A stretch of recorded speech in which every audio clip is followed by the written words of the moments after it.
Sir ये खाना आप नहीं खा सकते। तुरंत जो घर की बहन जी थी वो कहती है मैं अभी तुरंत निकाल देती हूँ, बड़ी शर्मिंदगी मुझे महसूस हो रही है, दूसरी थाल लगा देती हूँ। सिक्योरिटी ने कहा कि नहीं, अब वो खाना किसी भी हालत में नहीं खाएंगे। और होम मिनिस्टर साहब की हालत ऐसी थी कि एक बार बोल भी नहीं पाए कि अरे ये मेरा मित्र है, कम से कम इसका मान तो रह जाएगा, ऐसे कैसे बिना खाना खाए चले जाऊंगा। उठ जाते हैं होम मिनिस्टर साहब, चले जाते हैं।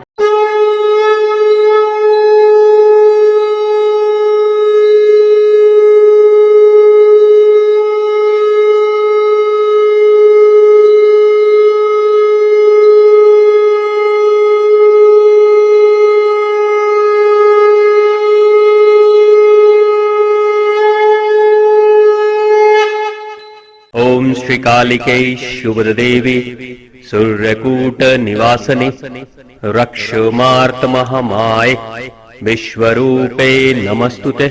आज की जो वर्तमान शिक्षा है वो दिमाग का विकास कर रही है, लेकिन भाव के बिना शून्य है ये शिक्षा, वर्तमान शिक्षा। नतीजा ये हो रहा है कि आप देखो, भारत में बहुत ऐसे राज्य हैं जो पूर्ण रूप से शिक्षित हैं।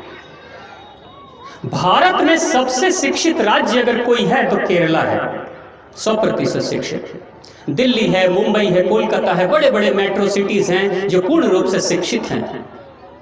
लेकिन सोचने की बात है कि शिक्षा जब इतनी बढ़ रही है तो लोग डिप्रेशन के मरीज क्यों हो रहे हैं, पागलपंथी के रोग क्यों चढ़ रहे हैं इनके ऊपर, दिमाग क्यों खराब हो रहा है इनका, इतनी कमजोरी क्यों आ रही है। शिक्षा तो इंसान को बलवान बनाती है, शिक्षा तो इंसान को सामर्थ्यवान बनाती है, शिक्षा तो इंसान की शारीरिक, मानसिक, आर्थिक विकास करती है। तो आखिर क्या हो रहा है कि इतने शिक्षित लोग भी डिप्रेशन के मरीज हो रहे हैं और पागल खानों की तादाद बढ़ते चली जा रही है, मरीजों की तादाद बढ़ते चली जा रही है। सवाल ये उठता है कि कितने डॉक्टर पैदा करोगे।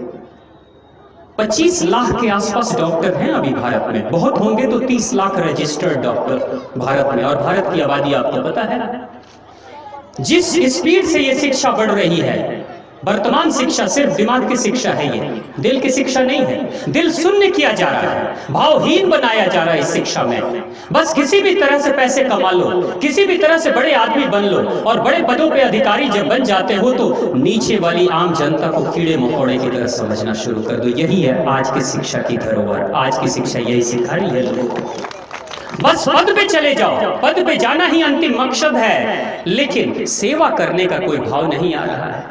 श्री कृष्ण वो हैं जो कहते हैं कि मैं राजा भी हूं, लेकिन जरूरत पड़ेगा तो मैं किसी सुदामे का पैर भी धो लूंगा, मैं जरूरत पड़ूंगा तो मैं जूठे पत्तल भी उठाऊंगा।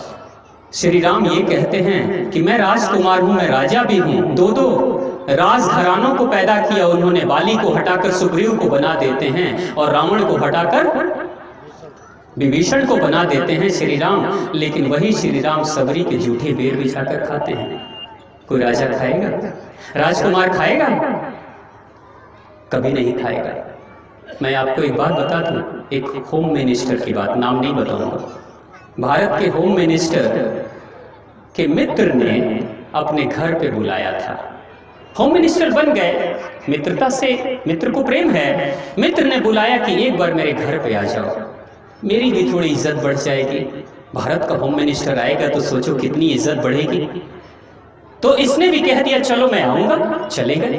बड़े प्रेम से जो उनके मित्र थे उनकी अर्धांगिनी ने खाना बनाया, जो बेहतर खाना था वो खाना बनाया, अच्छे से प्रेम से खाना बनाया। खाना परोसने के लिए उनको बिठाया गया कि अब आप आओ, और खाना परोसा जा रहा है। खाना परोस दिया गया, सब लोग प्रेम की नजरों से सभी देख रहे थे कि हमारे घर में होम मिनिस्टर आज खाना खाएंगे। लेकिन होम मिनिस्टर साहब के खाना खाने से पहले उनके सिक्योरिटी ने, उनके इंटेलिजेंस ब्यूरो के लोगों ने ध्यान से देखा था, एक छोटा सा बाल था खाने में। वो कहते हैं सर ये खाना आप नहीं खा सकते। छोटा सा बाल गिरा था, सर ये खाना आप नहीं खा सकते। तुरंत जो घर की बहन जी थी वो कहती है मैं अभी तुरंत निकाल देती हूँ, बड़ी शर्मिंदगी मुझे महसूस हो रही है, दूसरी थाल लगा देती हूँ। सिक्योरिटी ने कहा कि नहीं, अब वो खाना किसी भी हालत में नहीं खाएंगे। और होम मिनिस्टर साहब की हालत ऐसी थी कि एक बार बोल भी नहीं पाए कि अरे ये मेरा मित्र है, कम से कम इसका मान तो रह जाएगा, ऐसे कैसे बिना खाना खाए चले जाऊंगा। उठ जाते हैं होम मिनिस्टर साहब, चले जाते हैं, और वो जिसका छाती चौड़ा हो रहा था कि मेरे घर होम मिनिस्टर आता है, वो शर्मिंदा ऐसा होता है कि उसको भी डिप्रेशन की हालत में वो पहुंच जाता है। इतनी भाव शून्यता हो गई है।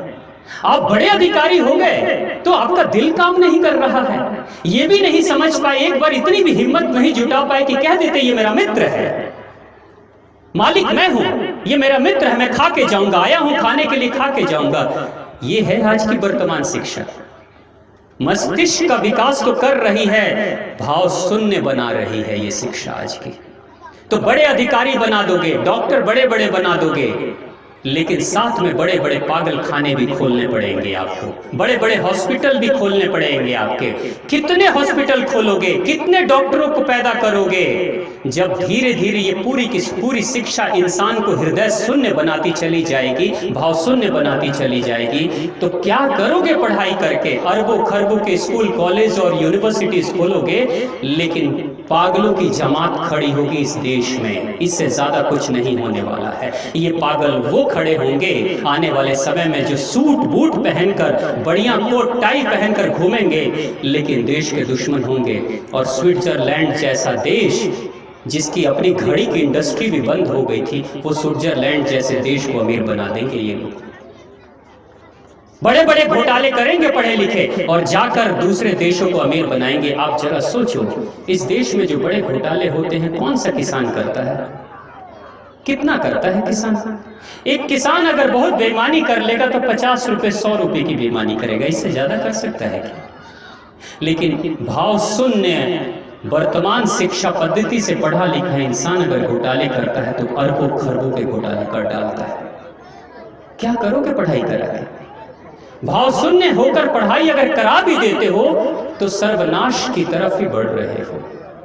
मैं देख रहा हूं गांव में, बड़े बड़े शहरों में भी, कि जब बच्चों को शिक्षा मिल जाती है, जब हायर डिग्रीज मिल जाती हैं, अच्छे क्वालिफिकेशन प्राप्त कर लेते हैं, तो बच्चे कहते हैं अब छोटे काम करने की जरूरत क्या है।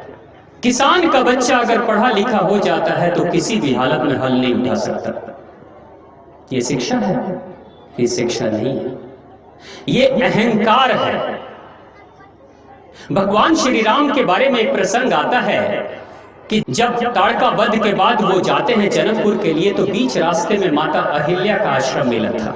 पत्थर बनकर एक स्त्री बैठी हुई है, तो कहते हैं श्री राम के चरण छूने मात्र से एक स्त्री, एक पत्थर स्त्री में बदल गया था, ऐसा कहते हैं। लेकिन इस कथा के पीछे का जो गहरा मर्म है अक्सर उसको नहीं बताया जाता है। वो कथा ये कहती है कि जिस जगह पर खेती नहीं होती है वो मिट्टी बंजर की तरह, पत्थर की तरह हो जाती है, पथरीली मिट्टी हो जाती है। जहां खेती नहीं हो, सिंचाई नहीं हो, वहां की मिट्टी पथरीली हो जाती है। लेकिन राजकुमार श्री राम जब उस क्षेत्र में जाते हैं तो पथरीली बंजर उस भूमि को जब देखते हैं, जहां कोई चिड़िया नहीं, कोई फूल नहीं, कोई पौधे नहीं, कोई भी कुछ नहीं है, तो ऋषि विश्वामित्र से पूछते हैं, गुरुवर ये मिट्टी इतनी बंजरीली क्यों है, पथरीली क्यों है, यहाँ बंजर क्यों है, हरियाली क्यों नहीं है? तो उन्होंने कहा था सबने इस मिट्टी का साथ छोड़ दिया है, सबने इस मिट्टी का साथ छोड़ दिया श्री राम, यही कारण है कि आज ये मिट्टी पथरीली हो गई है, बंजर हो गई है, बांझ हो गई है। तो श्री राम कहते हैं, प्रभु जब तक ये मिट्टी हरियाली में न बदल जाए तब तक मैं यहां से जाऊंगा नहीं। श्री राम के चरण छूने का अर्थ ये है कि श्री राम एक किसान बनकर उस मिट्टी पे उन्होंने काम किया था, हल जोता था, और तब जाकर उस मिट्टी में फिर से हरियाली आई थी, वो मिट्टी लहलहाई थी, स्त्री की तरह खिल गई थी। तब श्री राम आगे की तरफ की यात्रा करते हैं। लेकिन हमने श्री राम को सिर्फ एक भगवान की तरह देखा, हमने ये नहीं देखा कि एक राजकुमार किसान बनता है, और अहिल्या वो मिट्टी जो हिल नहीं रही है, कोई पैदावार नहीं दे रही है, उस मिट्टी में संजीवनी की शक्ति भर देने वाले श्री राम किसान बनकर निकलते हैं और तारते हुए निकलते हैं।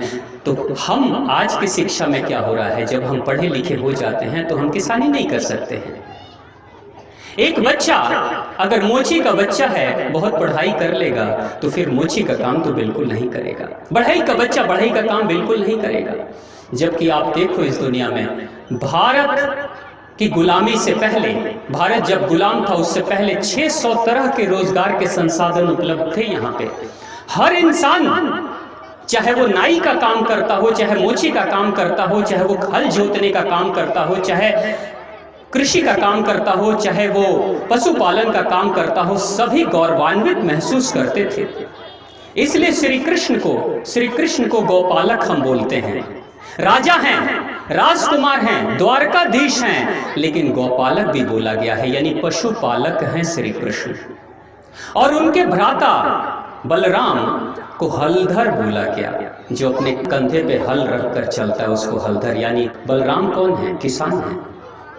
वो राजकुमार हैं लेकिन किसान भी साथ में हैं। वो राजकुमार हैं श्री कृष्ण, लेकिन साथ में वो पशुपालक भी हैं। हम पशुपालन करेंगे? हम खेती करेंगे? नहीं। ऐसा भ्रम उत्पन्न करने का काम अंग्रेजों ने किया इस भारत में।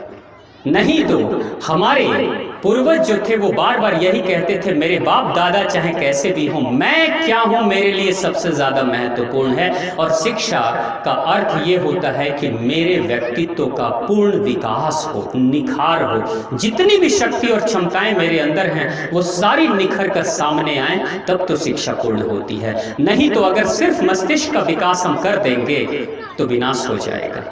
और अगर दिल का विकास नहीं किया तो भावपुर कैसे अंदर जगेगा? जहां भाव है वहीं भगवान है। कभी भी भगवान को पाने का जो रास्ता है वो दिमाग से होकर नहीं गुजरता।